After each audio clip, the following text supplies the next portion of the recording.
പ്രതിപക്ഷ നേതാവ് വി.ഡി. സതീശൻ നയിക്കുന്ന പുതിയ യാത്രയ്ക്ക് കൽപ്പറ്റയിൽ ഗംഭീര സ്വീകരണം.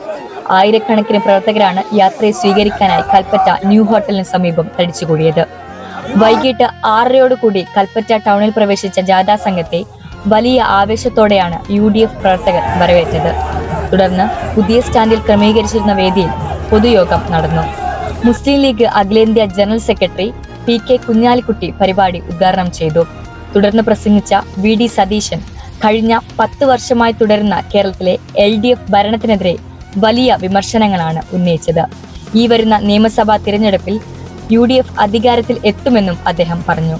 പരിപാടിയിൽ KPCC അംഗം PP Ali, Kalpetta MLA T Siddique, youth league നേതാവ് നജീബ് കാന്തപുരം, കേരള കോൺഗ്രസ് നേതാവ് മോൻസ് ജോസഫ് തുടങ്ങി ജില്ലയിലെയും സംസ്ഥാനത്തെയും മറ്റു UDF നേതാക്കളും ജനപ്രതിനിധികളും പങ്കെടുത്തു.